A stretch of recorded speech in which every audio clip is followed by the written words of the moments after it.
Guys, welcome back to my channel. তো চলে এসেছি আজকে ব্লগ করতে, পুজোতে। টাটা, আমি চলে।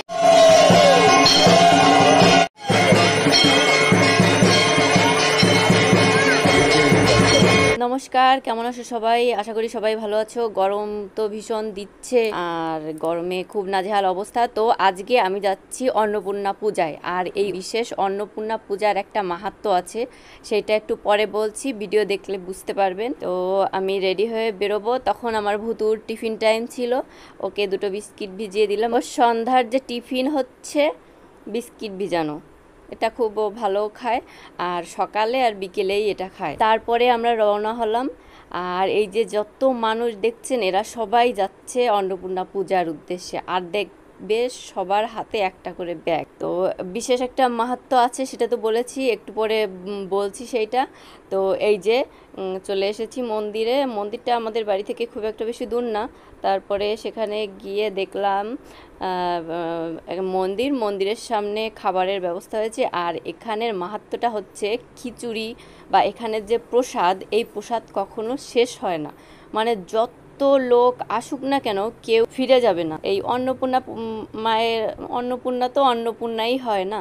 তো এই মাহাত্ম্যটা হচ্ছে এই। আর আমাকে বললো আমার শাশুড়ি মা যে এখানে যত মানুষই আসুক না কেন, মানে বাইরে থেকে আসুক আর যাই করুক না কেন, কখনো প্রসাদ শেষ হয় না। সবাই পেট ভরে খেয়ে আবার বাড়ির জন্য নিয়ে যায়। আসার সময় একটা জিনিস তো সবাই লক্ষ্যই করেছো, যে সবার হাতে বলতে গেলে এক একটা ব্যাগ ছিল। আর ওতে কেউ ক্যান বা কৌটা যাই হোক না কেন নিয়ে এসে যাওয়ার সময় ওটা ভরে নিয়ে যায়। আর আমরাও কিন্তু এনেছি, মা বাবা রয়েছে বাড়িতে, নিয়ে যাব। তারপরে মন্দিরে চলে আসছি। আমরা যখন গেছি তখন সন্ধ্যা আরতি হচ্ছিল। তো এত সুন্দর একটা দৃশ্য দেখতে পাবো ভাবতে পারিনি। আর অন্নপূর্ণা তো দেবী দুর্গারই একজন, মানে একটা অংশ। আর প্রথমবার দেখছি, আমার কাছে দুর্গা মার মতোই মনে হচ্ছিল। আর দুর্গা পূজায় দুর্গা মায়ের পাশে শিব ঠাকুর থাকে না, কিন্তু এখানে দেখছি শিব ঠাকুর আছে। আর সাথে মহিষাসুরও ছিল। মহিষাসুর কিছু একটা, আমি ভালো জানি না এই পূজার ব্যাপারে। তো এখানে সন্ধ্যারতি হচ্ছিল। তারপরে সন্ধ্যারতি দেখে আমরা প্রণাম করে তারপরে এই পাশে প্রসাদ নেওয়ার জন্য দাঁড়িয়ে পড়লাম। আর হঠাৎ এই সময় আমার এক ননদিনী এসে হাজির। কি বললো শুনো। Hello guys, welcome back to my channel. তো চলে এসেছি আজকে ব্লগ করতে, পুজোতে। টাটা, আমি চলে গেলাম। হঠাৎ ক্যামেরার সামনে এসে ইন্ট্রো দিল, তো থ্যাংক ইউ তোমাকে। তারপরে চলে এলাম প্রসাদ নেওয়ার জন্য। আর এখানে বসেছিল আমার এক দেওর, ছোট দেওর। আর ও খুব লাজুক, আমাকে দেখলেই শুধু হাসে আর পালিয়ে বেড়ায়। তো ও উঠে গেল, তো ওখানে বসলাম। তারপরে প্রসাদের জন্য অপেক্ষা করতে থাকলাম।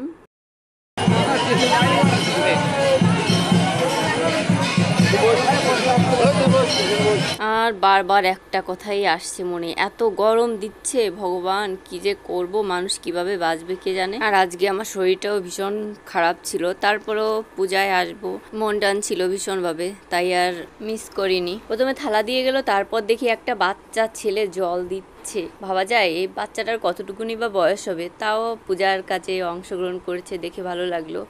আমারও খুব ইচ্ছা করে এরকম অনুষ্ঠানে বা কোনো পূজা আশ্রায় অংশগ্রহণ করতে।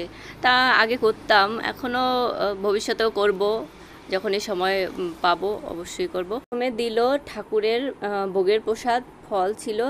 তারপরে দিয়ে গেল একটুখানি পায়েসটা এত মধুর ছিল কি আর বলবো। তারপরে দিয়ে গেল চচ্চড়ি ছিল একটা, আর লাস্টে দিল হচ্ছে খিচুড়ি। এত সুন্দর ছিল সত্যি, মানে যে মানুষ আমি একবারের ভাত খাই বা যেটা প্রথম থালায় নিই, তারপরে আর নিই না। আর সেখানে আমি চেয়ে নিয়েছি আবার, তো এত সুন্দর ছিল।